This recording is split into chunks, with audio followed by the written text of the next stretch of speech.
का धन्यवाद देते हैं आज के इस सुंदर समय के लिए। एक और दिन प्रभु ने हम लोग के बीच में दिया और आज हम लोग एक साथ अध्ययन करने जा रहे हैं पवित्रता के बारे में।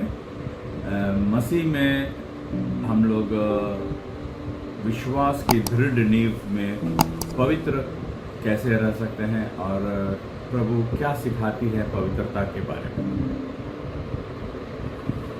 ये पहला अध्याय है और हम लोग इसको एक साथ अध्ययन करने जा रहे हैं। रोमियो 11 का 36 आयत को हम लोग पढ़ते हैं, क्योंकि उसी के की ओर से, उसी के द्वारा और उसी के लिए सब कुछ है, उसकी महिमा युगानुयुग होती रहे। यहाँ हम लोग साफ देख सकते हैं इस दुनिया में कुछ भी चीज है तो परमेश्वर की तरफ से है, उसी के द्वारा है और उसी के लिए है। ये बात को हम लोग को समझना बहुत जरूरी है कि उसी के लिए। जब हम परमेश्वर के लिए है बात करते हैं तो परमेश्वर पवित्र है और पवित्र परमेश्वर के लिए है सब कुछ इस दुनिया का और हमारा जीवन का।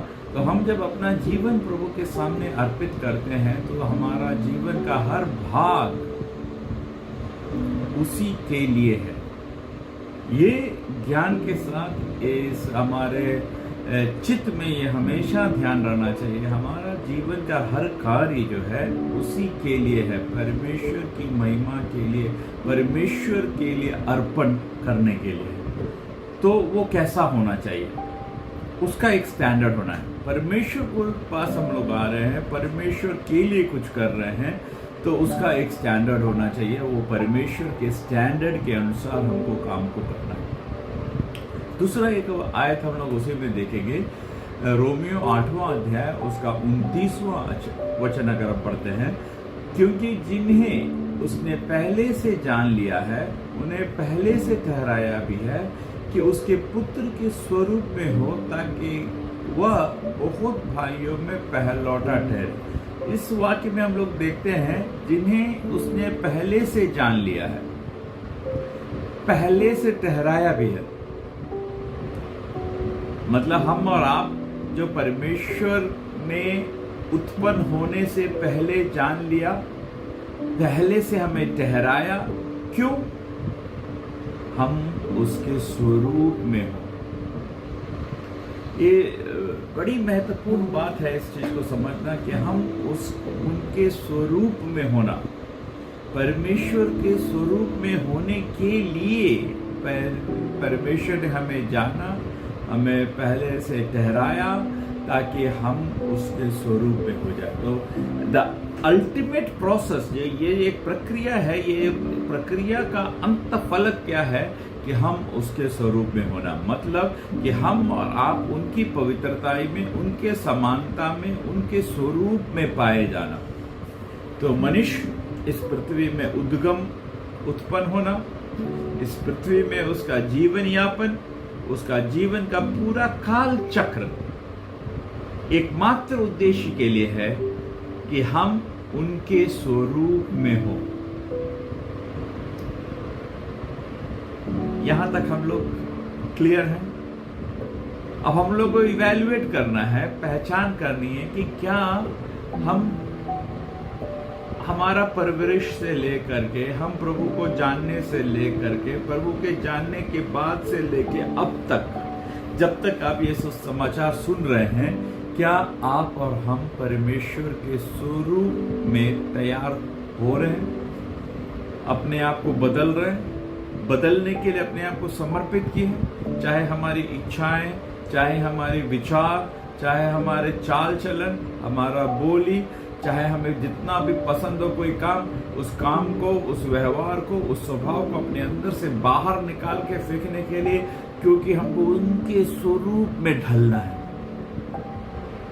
हालेलुया। उनके स्वरूप में ढलने के लिए क्या हम तैयार हुए हैं? अगर नहीं हुए हैं तो आज और अभी से हम लोग को उनके स्वरूप में ढलने के लिए अपने आप को तैयार करना है।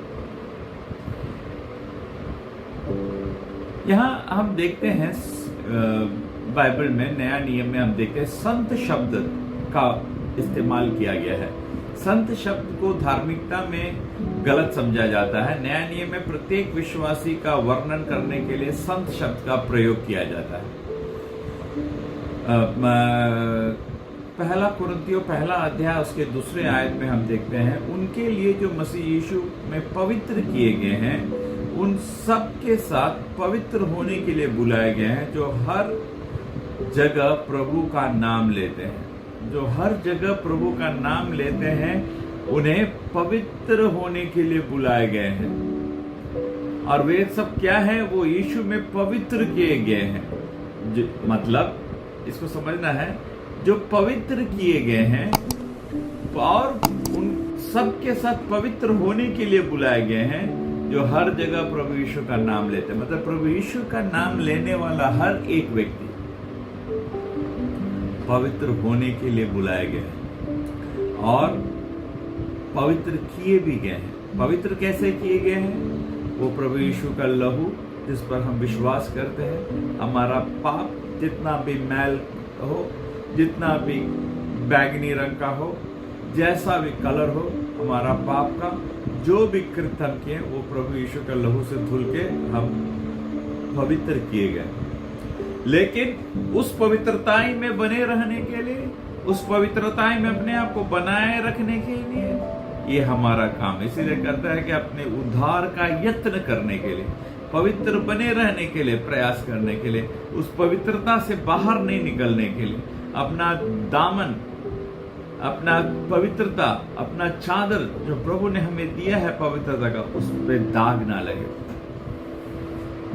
तो हर पल हमारा प्रयास ये होना है कि हमारा बोली, व्यवहार, बात, विचार, कार्य, उठना, बैठना, चलना, फिरना, कहीं पर भी ऐसा ना हो जिससे प्रभु को दुख लगे या प्रभु के समक्ष हम खड़े रहने के लिए अयोग्य स्थापित हो।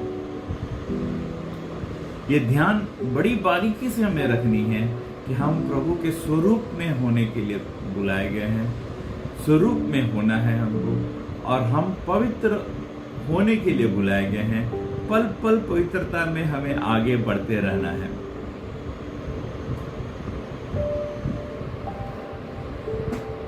एक पवित्रता का एक मूल शब्द से आता है जिसका अर्थ अलग करना है।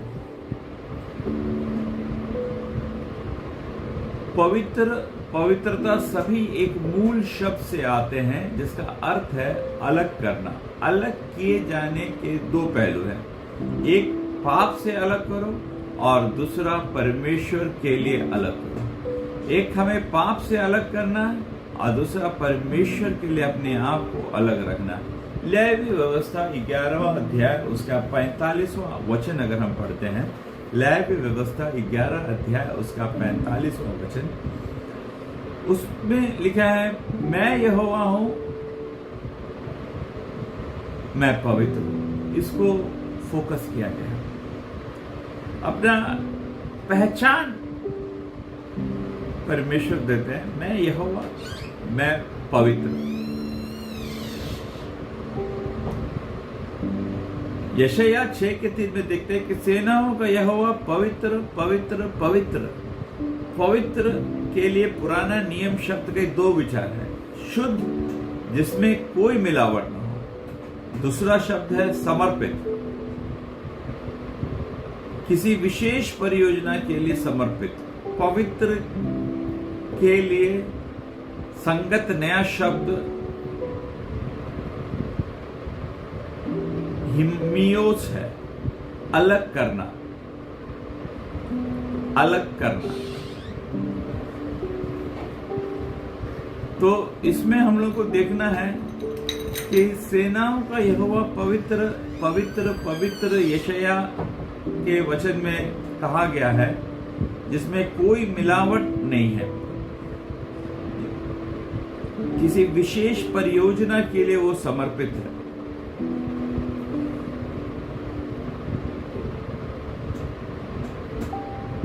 पहला कुरिन्थियों पहला अध्याय के दूसरे आयत में परमेश्वर ने आपको क्यों बनाया है? हम अपने आप को अगर हम जांचें तो हम लोग को एक बार ये समझ में आता है कि क्यों हम हैं, क्यों, किस लिए हम यहाँ हैं, कोई और जगह नहीं, इस जगह और क्यों परमेश्वर हमारे जीवन में आए और हमें चुना। इतने सारे लोग इस संसार में हैं, लेकिन मुझ में क्या खास बात की मुझे चुन के अलग किया, और क्या उद्देश्य है हमें अलग करने का। परमेश्वर ने की उस कलीसिया के नाम जो कुरिन्थ में है, अर्थात उनके नाम जो मसीह यीशु में पवित्र किए गए हैं और पवित्र होने के लिए बुलाए गए हैं, और जो उन सब के नाम भी जो हर जगह हमारे और अपने प्रभु यीशु मसीह के नाम से प्रार्थना करते हैं। मतलब जो नाम से प्रार्थना करते हैं, जो नाम जो मसीह यीशु में पवित्र किए हैं और पवित्र होने के लिए बुलाए गए हैं, जो कलीसिया में जुटा, जो समाज से अलग हुआ, जो समाज से अलग किए गए जन हैं, उनका एक मकसद है पवित्र होने के लिए बुलाए गए। हम क्यों बुलाए गए हैं? पवित्र होने के लिए। तो देखिए, पूरा इवेंजलिज्म अगर आप देखिएगा, हम मुंह से जितना भी प्रचार करें वो लोगों के जीवन में कार्य नहीं करता है, लेकिन मेरी जीवन शैली लोगों के जीवन में कार्य करती है। लोग हमें देखते हैं, हमें पहचानते हैं, हमारा उठना बैठना बोली व्यवहार देखते हैं, वो मान जाते हैं, समझते हैं कि ये अलग बंदा है, ये बंदा कुछ अलग है, ये सब नहीं करेगा, इसके सामने ऐसी बातें नहीं करनी चाहिए। तो हमें देख करके लोग मसीह जीवन को जीना सीखते हैं, समझते हैं हमको कैसे जीना चाहिए। और पवित्रता के बारे में आप ऐसा क्यों करते हैं? क्यों? क्योंकि हमारा पिता पवित्र है और हमको इन सब चीजों से अलग रखना, इस संसार की चीज, संसार के बोली, संसार का व्यवहार, संसार की संस्कृति से हमें दूर रहना है।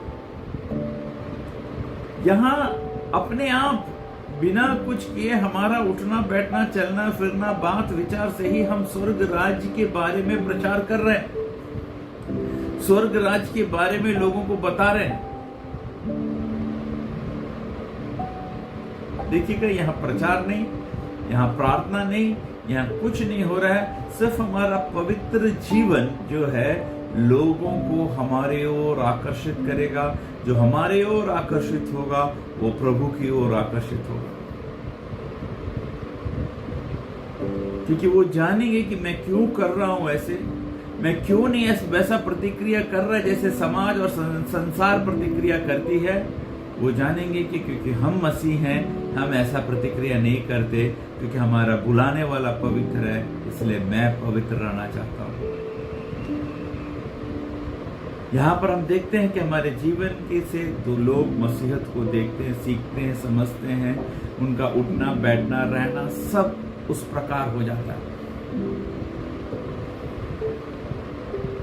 पहला थिस्सलुनीके 4 अध्याय उसके 2 और 7 आयत को अगर हम पढ़ेंगे, क्योंकि तुम जानते हो कि हमने प्रभु यीशु की ओर से तुम्हें कौन कौन से निर्देश पहुंचाए हैं,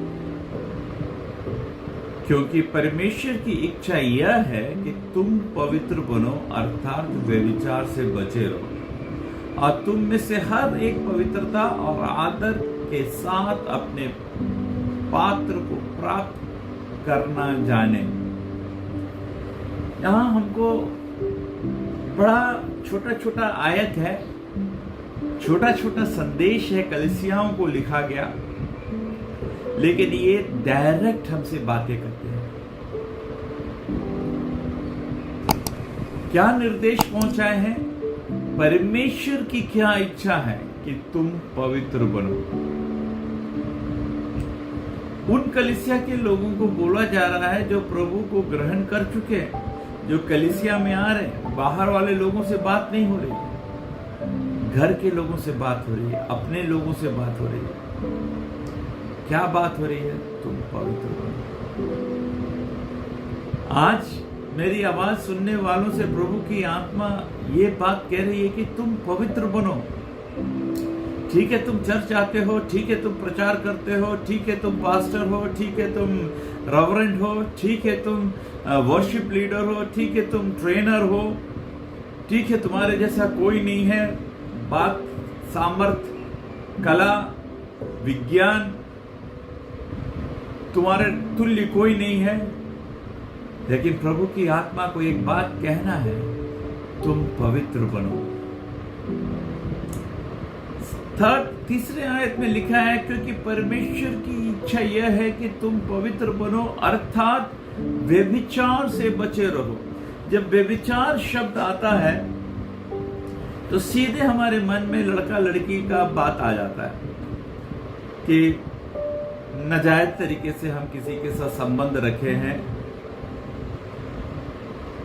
या चोरी छिपे हमने कोई संबंध स्थापित कर रखा है, तो हम व्यभिचार कर रहे हैं। व्यभिचार सिर्फ लड़का लड़की का ही बात नहीं है, हमारे प्रभु यीशु के प्रेम के बीच में दूसरा कोई भी चीज हमारे जीवन में आ जाता है जो प्रभु से ज्यादा महत्व और प्राथमिकता हम दे रहे हैं, तो हम व्यभिचार कर रहे हैं प्रभु के साथ। मेरे बातों को ध्यान से सुनिए। कोई भी चीज को हम प्रभु से ज्यादा प्यार कर रहे हैं, प्राथमिकता दे रहे हैं, तो वो हमारा व्यभिचार है। अगर हमारा नौकरी हम प्रभु से ज्यादा समय उसको देते हैं, या हमारा बीवी, या हमारा बच्चे, या हमारा पति, जिसको हम जरूरत से ज्यादा प्रभु से ज्यादा प्राथमिकता देते हैं, उसके बारे में सोचते हैं, उसके लिए सब कुछ करते रहते हैं, या उस पर पूरा समय हम अपना निकालते हैं, तो हम व्यभिचार कर रहे हैं। हमारा विश्वास प्रभु से छोड़ करके हमारे हाथ के ताकत पर है, हमारे सामर्थ्य पर है, हमारी कला कौशल पर है कि हम धन अर्जन कर सकते हैं इन हाथों से, हमारा सब कुछ व्यवस्थित हो जाएगा, हम यहाँ इन्वेस्टमेंट करेंगे, वहाँ इन्वेस्टमेंट करेंगे, ये इन्वेस्टमेंट प्लान हमारे लिए अच्छा होगा, वो इंश्योरेंस कर लेंगे, ये हेल्थ इंश्योरेंस ले लेंगे। हम अपने आप को सिक्योर करने की कोशिश करते हैं, मतलब हमें प्रभु की आवश्यकता नहीं, हम प्रभु की ओर नहीं ताकते, और अगर हम सिर्फ इसी में अपना ध्यान देते हैं तो प्रभु प्राथमिकता नहीं। ये सब करना गलत है, मैं नहीं कह रहा हूं, कभी भी गलत कोट मत कीजिएगा कि मैंने ऐसा सिखाया कि आपको इन्वेस्ट नहीं करना चाहिए, आपको काम नहीं करना चाहिए, या आपको इंश्योरेंस नहीं लेनी चाहिए। मैं नहीं कह रहा हूं, ये सब अच्छी बातें हैं, लेकिन इस सबसे ऊपर प्राथमिकता प्रभु का होना चाहिए। मैं आपको एक अपनी घटना बताता हूँ। मैंने मेरी बच्ची का एक हेल्थ इंश्योरेंस लिया था। बच्ची की तबीयत खराब हो गई अचानक, तो हम लोग ने वेल्लूर चले गए। वेल्लूर गए तो उसमें ए वार्ड है जो पेड वार्ड है, उसमें चले गए। ये हिम्मत था, धैर्य था कि इंश्योरेंस तो है, हम देख लेंगे। तो डॉक्टर से भी बताया कि इंश्योरेंस है, डॉक्टर बोला कि इंश्योरेंस है तो आप कोई फिक्र मत कीजिए, ए वार्ड में आप रहिए। बड़े अच्छा से एकदम होटल की तरह का अरेंजमेंट था, सारा चीज अच्छा से रहा। करीब 20 दिन के ऊपर हम लोग वहां रहे। 20 दिन के बाद जब डिस्चार्ज का समय आया, तो एक दिन पहले पता चला कि मेरा इंश्योरेंस काम नहीं करेगा। बिल आया 3.5 लाख 4 लाख के करीब। एक रात में 4.5 लाख रुपया कैसे अरेंज होगा? हम लोग थोड़ा चिंतित थे। रात को बच्ची सो रही थी, हम लोग रात को प्रार्थना कर रहे थे, प्रभु कल सुबह इतना अमाउंट चाहिए और हमारा हाथ खाली है। हम 10,000 रुपया लेके आए थे, जो पहले ही दिन दूसरे दिन खत्म हो चुका था। अब करीब 3.5-4 लाख रुपया हम लोग को सब मिला जुला करके, हमारा रहना खाने का खर्चा सब मिला के 3.5-4 लाख रुपया हम लोग को कल सुबह बिल पे करना था। हम लोग व्याकुल थे, प्रार्थना की। उसी रात प्रभु ने पूरा पैसा का इंतजाम किया। सुबह होते 10-11 बजे तक हमारे पूरे अकाउंट्स में पैसे आ गए।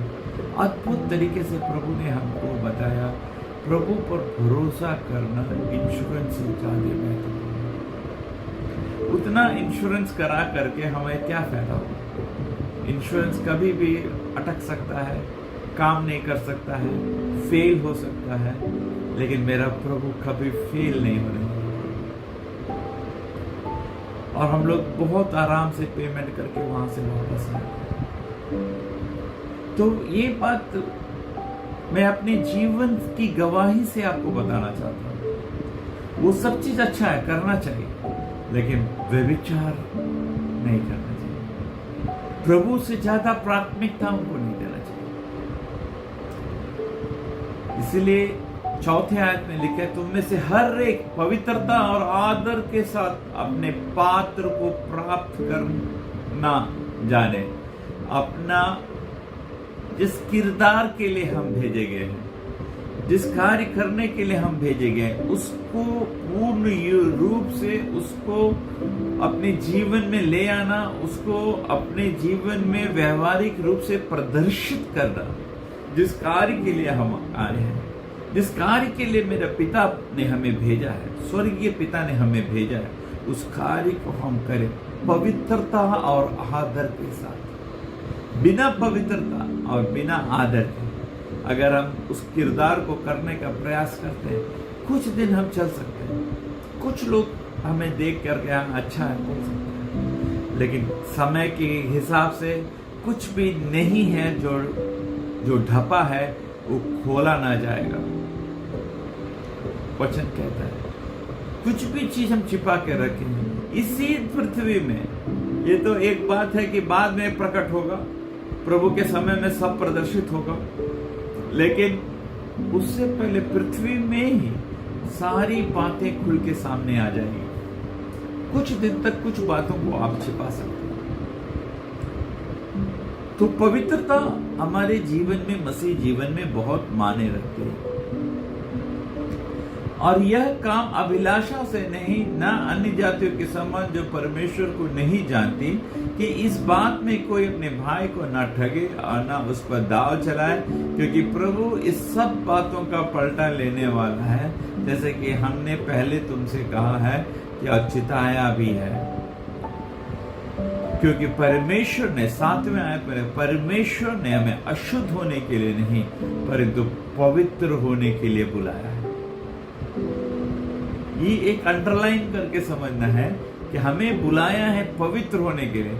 इसलिए ठग करके, दाव चल करके, अपना तरीके से अपने आप को स्थापित करते नहीं जाना है।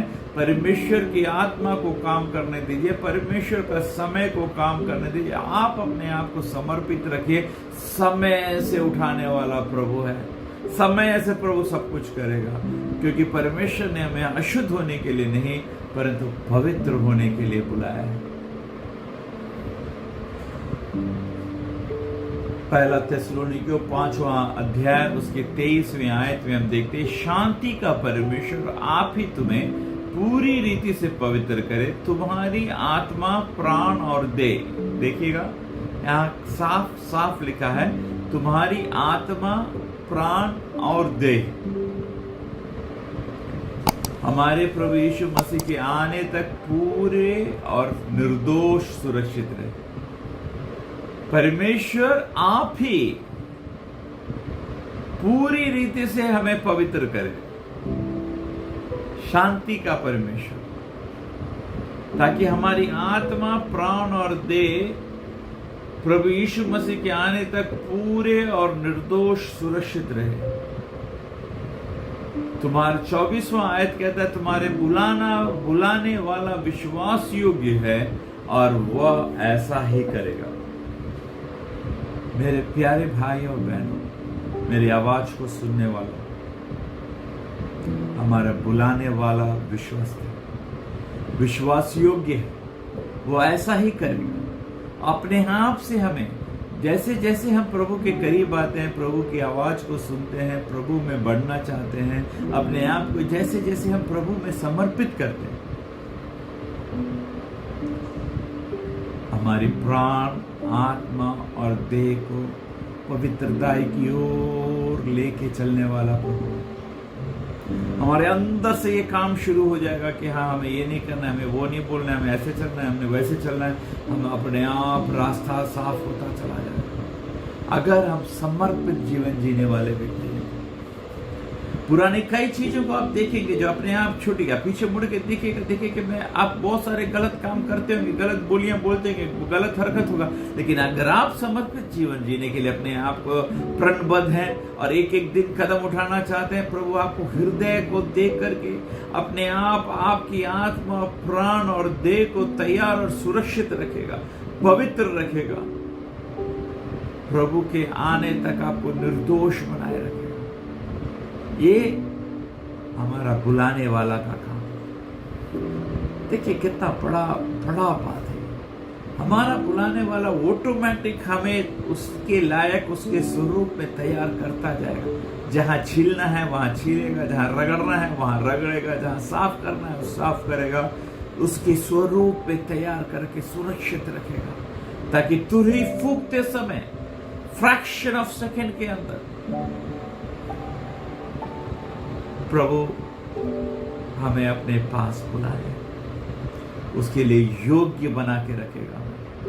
अगर हम पवित्रता को प्राथमिकता दे करके व्यभिचार से बचे रहते हैं, प्रभु को सर्वप्रथम स्थान अपने जीवन में देते हैं, हमारे जीवन में अद्भुत करने वाला प्रभु।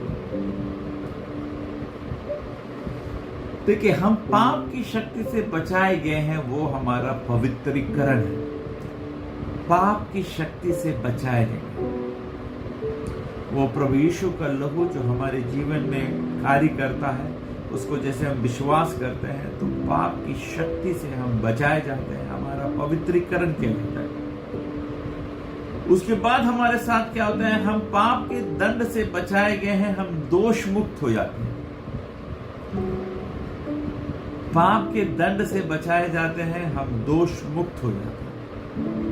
ये हमारा प्रोसेस है, वो प्रक्रिया है पवित्रीकरण का। उसके बाद हम पाप की उपस्थिति से बचाए जाएंगे, हम महिमा में प्रभु के साथ महिमा में हम उठाए जाएंगे। पाप की उपस्थिति हमारे पास ले जाएगी। ये प्रोसेस से होकर के हम लोग को गुजरना है, उसके लिए हम लोग को अपने आप को समर्पित करना जरूरी है। रोमियो 6 अध्याय को अगर हम गहराई से पढ़ते हैं तो तीसरा आयत 6 का 9वां आयत में नो जानना, कंसिडर विचार करना, ईल्ड उसका 12 से 19 तक में देखेंगे, उपज ओबे 16 से 17 आयत में देखते हैं आज्ञा का पालन करना। ये 4 बिंदुओं को हम लोग देखते हैं हमारे जीवन में पवित्रीकरण के लिए। जानना, विचार करना, अपनी उपज पर ध्यान देना, आज्ञा का पालन करना, ये महत्वपूर्ण है। हम क्या जानते हैं? रोमियो 5वां अध्याय 20 से 21 तक की आयत को अगर हम पढ़ते हैं तो व्यवस्था बीच में आ गई कि अपराध बहुत हो, परंतु जहां पाप बहुत हुआ वहां अनुग्रह उससे भी कहीं अधिक हो। कि जैसा पाप ने मृत्यु फैलाते हुए राज किया, वैसे ही हमारे प्रभु यीशु मसीह के द्वारा अनुग्रह भी अनंत जीवन के लिए धर्मी ठहराते हुए राज करे। यहां हम लोग देखते हैं कि पाप जहां फैला वहां अनुग्रह भी हुआ। पाप से प्रभु पर भरोसा करने वाले लोगों को उसके अंदर से बाहर निकाला। पाप ने मृत्यु फैलाते हुए राज किया, वैसे ही हमारे प्रभु यीशु मसीह के द्वारा अनुग्रह भी अनंत जीवन के लिए धर्मी ठहराते हुए राज कर रहा। तभी हमारा बचाए गए हैं और हम पर प्रभुता करने वाला प्रभु यीशु, हमारा राजा है।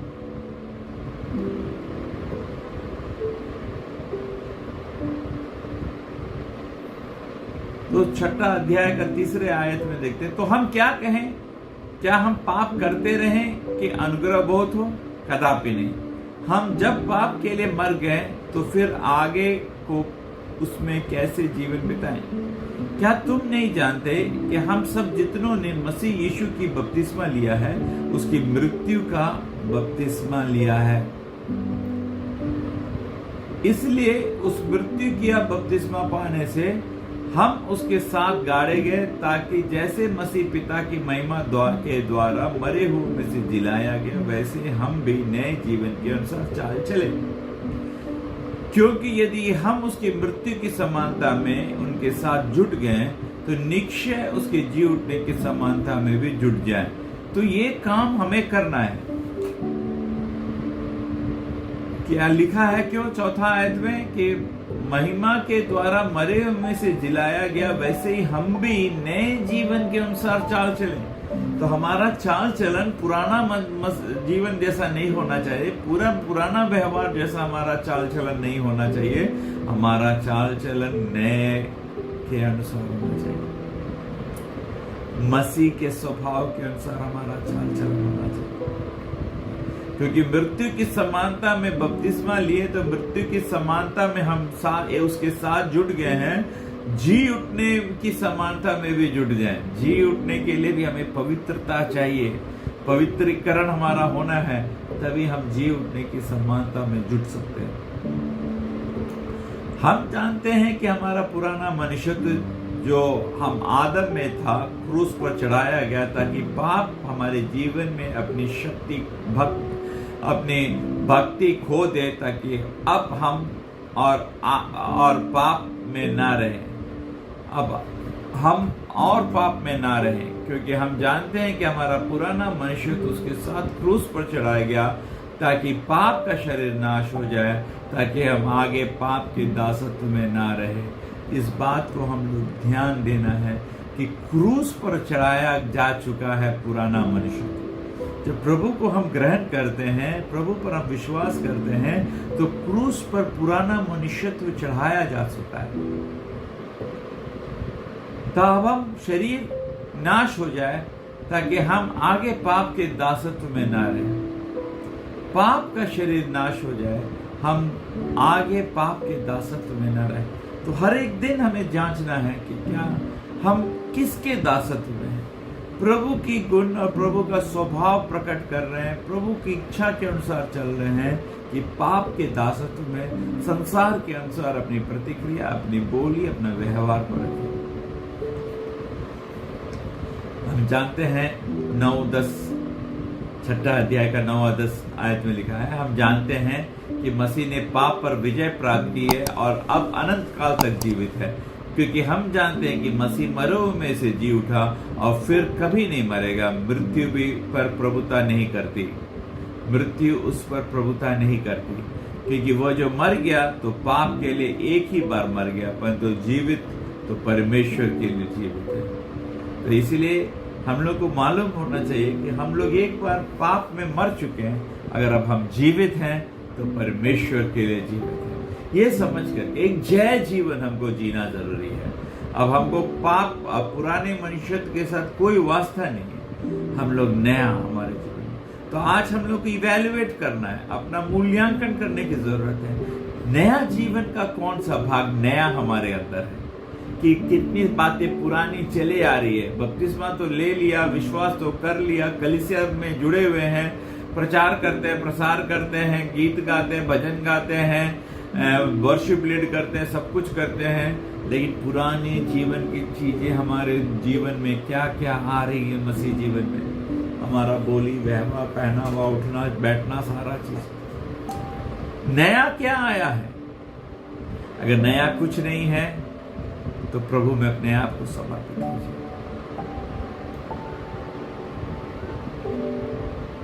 पुराने कर्म कांड से हट करके नए कर्म कांड में फंसना नहीं, लेकिन एक संबंध प्रभु के साथ, एक गहरा प्यार प्रभु के साथ, उसके स्वरूप में बढ़ने की चाहत प्रभु के साथ, हमारे व्यक्तिगत जीवन में आए दिन होते रहना है। तभी हम पवित्रता में हम आगे बढ़ सकते हैं। हमें विचार करना चाहिए। उसका 11वां आयत में हम देखते हैं, परमेश्वर ने जो कुछ किया है उस पर विचार करना चाहिए, मानना है या न्याय करना है। हमें स्वयं को पाप के लिए मरा हुआ और परमेश्वर के लिए जीवित मानना है। 11 आयत में लिखा है, ऐसा ही तुम भी अपने आप को पाप के लिए तो मरा, परंतु परमेश्वर यीशु मसीह में जीवित समझो। अपने आप को पाप के लिए मरा और परमेश्वर के लिए जीवित समझो। देखिए, मरा हुआ आदमी को ठंडा नहीं लगता, पसीना नहीं छूटता, प्यास नहीं लगती, कोई विचार नहीं होता। एक लाश ऐसे पड़ा रहता है क्योंकि मर गया, उसमें जीवन नहीं। पाप जब हमारे चारों ओर हमें प्रलोभन देती है, हमें आकर्षित करने का प्रयास करती है, तो हम पाप के लिए मरा हुआ होना चाहिए। कोई भी संवेदना हमारे अंदर से नहीं आना चाहिए। मान लीजिए हमारे जहन में शैतान कुछ बीजें डाल देता है, कुछ सुगंध पाप का ले आता है, तो यीशु के नाम से उसको कैंसिल करके हमें आगे बढ़ना है। हमारी नजर को उसपे से फेरना, यीशु का नाम बोलकर उससे से बाहर देना। जब हम उसको प्रैक्टिस करने वाले हो जाएंगे, ऐसी गलत बात, गलत चीजें हमारे कान में पड़ गया, व्हाट्सएप में आ गया, मैसेज में हम देख लिए, यीशु के नाम से उसको फास्ट फॉरवर्ड कर दो, यीशु के नाम से उसमें से झट से बाहर निकलो, लेकिन उसको अपने अंदर पनपने और जड़ पकड़ने मत दो। ये लड़ाई हर रोज की है।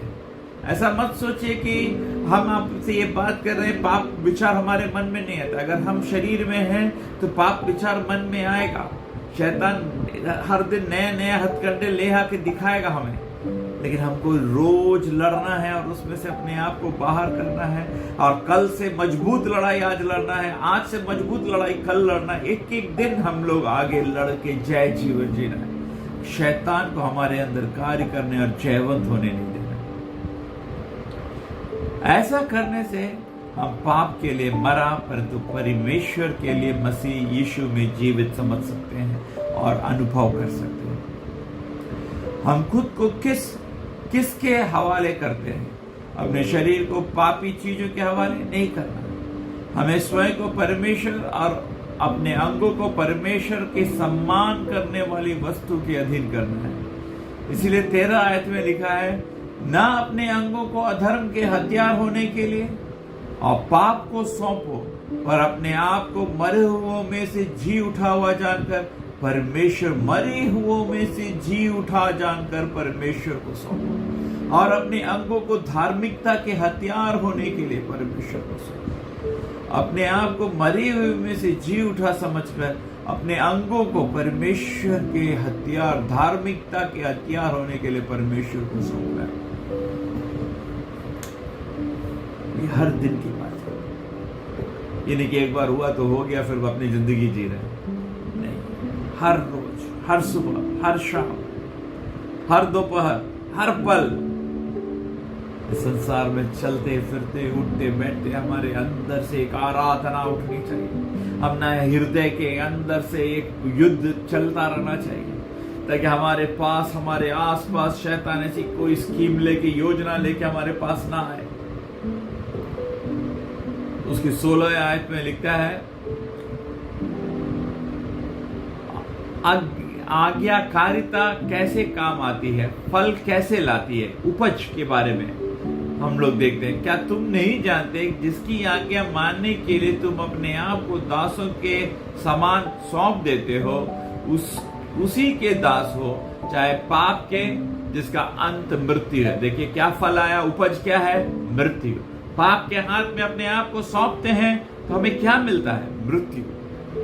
चाहे आज्ञा मानने के, जिसका अंत धार्मिकता है। तो हम देखते हैं यहाँ उपज हमारे जीवन में धार्मिकता है या मृत्यु। तो हम जब रोपते हैं गोभी, हमको मालूम है कि गोभी होने वाला है।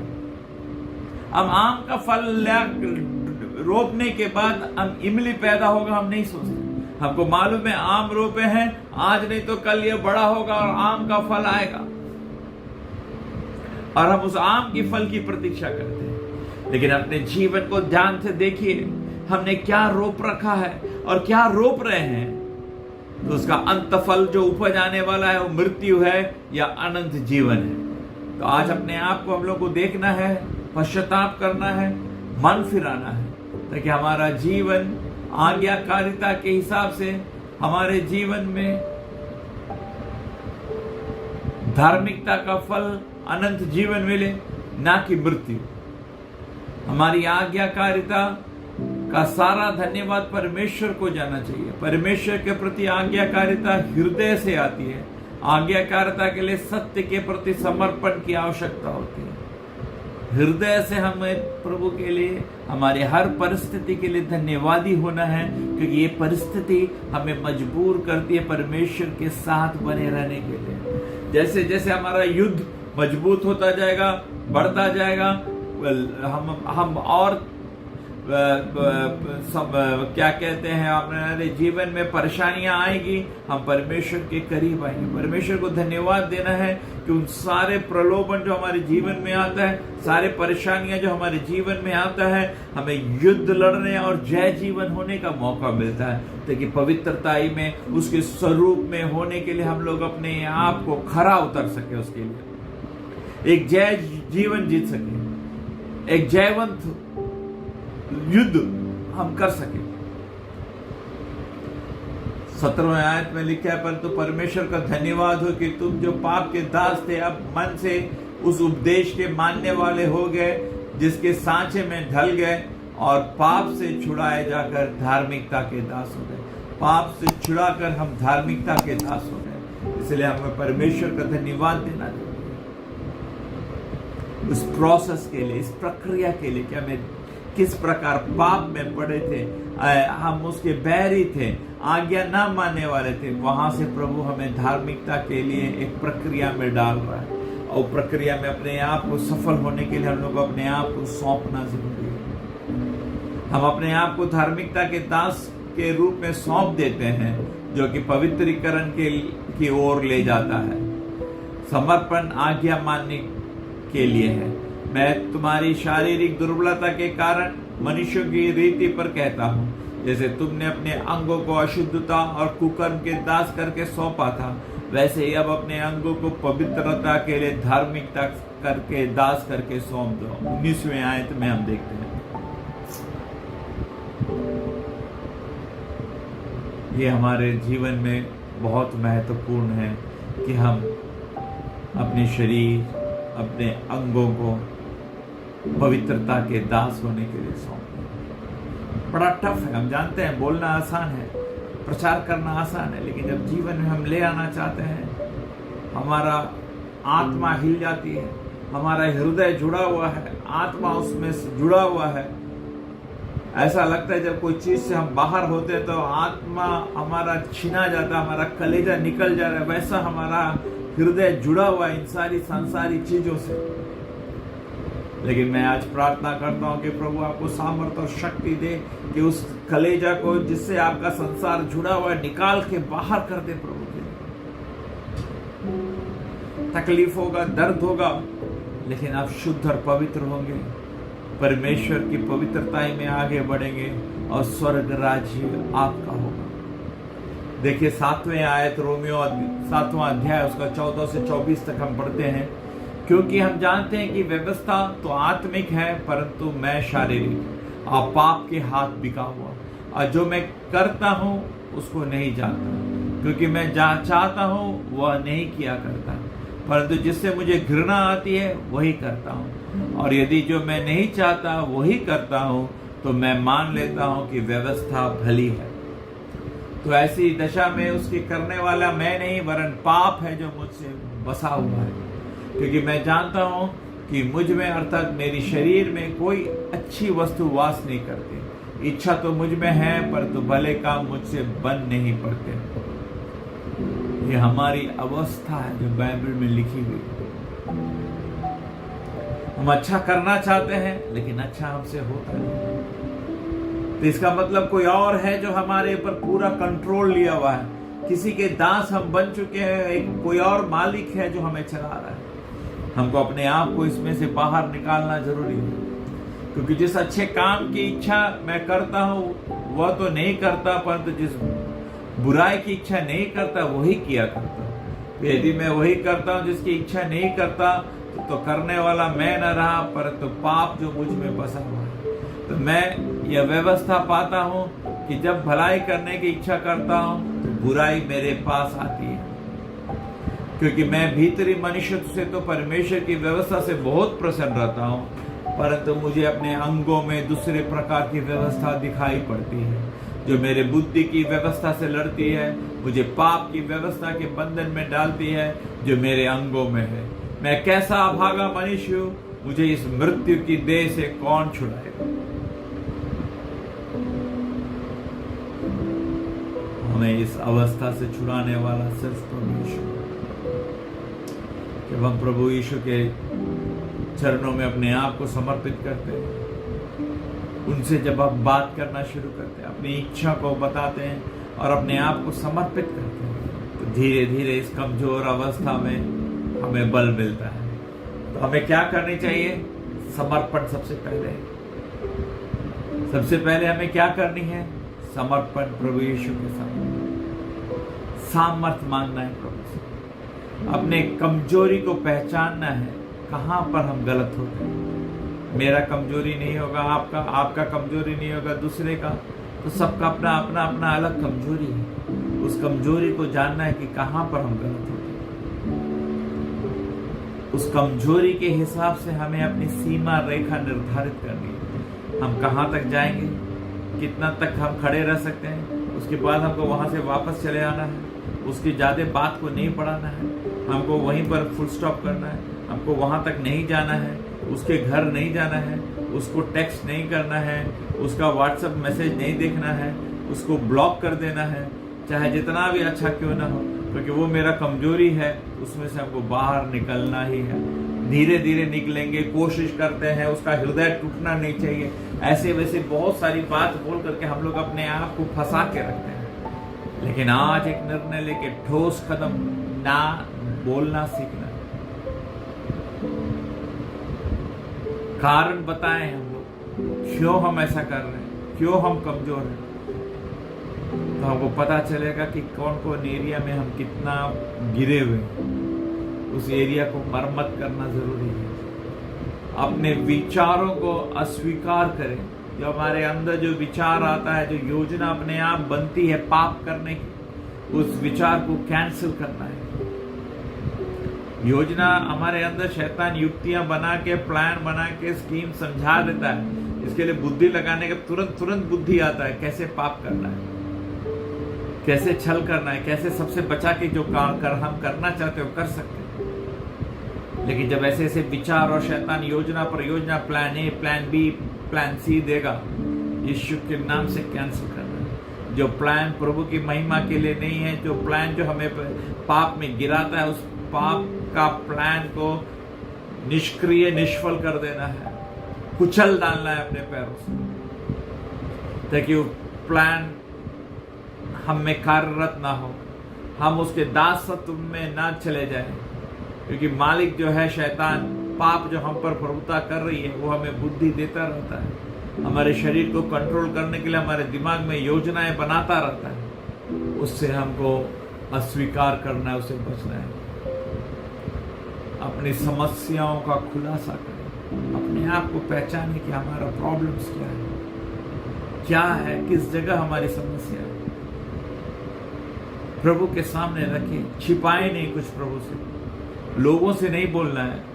लोगों से बोलने से वो आपका मजाक उड़ाएगा, वो आपकी कमजोरी समझ के आप पर प्रहार करेगा। लेकिन आप अपनी दिमाग में उठने वाले हर गंदे विचार को प्रभु से शेयर कीजिए, प्रभु को बताइए, प्रभु ऐसी बात होती है मेरे साथ, ऐसी घटनाएं होती है, यहाँ जाते तो ऐसा बात होता है। प्रभु हमको सामर्थ दीजिए, इसमें से हमको अलग रखिए। आप लगातार प्रार्थना करते रहेंगे, एक अलग सामर्थ प्रभु अपनी अपार दया और करुणा से, अपनी सामर्थ की शक्ति से आपके ऊपर वो अनुग्रह उठेलेगा कि उस कमजोर जगह पर बलवंत प्रभु आके खड़ा होकर के आपको बल देगा, उसको विरोध करने का, उसका सामना करने का, उसमें से भाग खड़ा होने का। तो ये शैतान जो आज आप पर प्रभुता कर रहा है, आपको पाप में डाल के आपकी पवित्रताई का चादर आपसे छीन लेता है, उसको मैला मटमैला कर देता है, वो आपके पास आने से उथरथराएगा, वो आ नहीं पाएगा आपके पास, क्योंकि प्रभु का अनुग्रह का, पवित्र आत्मा का वो चादर, वो बादल आपके ऊपर प्रभु ढेल डालेगा, ताकि आपके उस कमजोर अवस्था में प्रभु आकर के, सामर्थी प्रभु आकर के खड़ा रहे। उन सारे शैतान के विचारों को जो आपके अंदर देता है, उसको निष्क्रिय, निष्फल कर दे, उसको डिलीट कर दे आपके माइंड से। अच्छे कार्य के लिए आपका मन को लगा दे, प्रभु का भय में चलने के लिए, ना दाएं ना बाएं मुड़े, उसके अनुसार चलने के लिए, अपने आप को समर्पित करने के लिए प्रभु खुद उतर के आकर के आपकी लड़ाई को लड़ने वाला। इसलिए प्रभु कहते हैं, शांत रहो, जान कि मैं प्रभु। लेकिन प्रभु हमारे हृदय को जानता है। अगर हम हृदय से पाप करना ही चाहते हैं, एक बार और कुछ नहीं होता है, चलो ठीक है, देख लेंगे, माफी मांग लेंगे, ये सब करके हम लोग चलते हैं, फिर प्रभु बोझ ले लेते हैं, फिर चलते हैं, फिर प्रभु बोझ ले लेते हैं, चलते हैं, पाप में गिरते गिरते गिरते आदी हो जाते हैं। आज उठ खड़ा होइए, अपने आप को जांचिए, परखिए, पवित्रताई में मजबूत होइए, अपने आप को पवित्र जीवन जीने के लिए, प्रभु के स्वरूप में होने के लिए अपने आप को वचनबद्ध होइए, ताकि आप प्रभु के साथ अनंत जीवन के वारिस हो सके। प्रभु आप लोग को आशीषित करें। अगले अध्याय में हम लोग और गहराई से आत्मिक जीवन और आत्मिक बलिदान, पवित्रताई में हम लोग देखेंगे, सीखेंगे। प्रभु आप लोग सबको आशीषित करें। जय मसीह।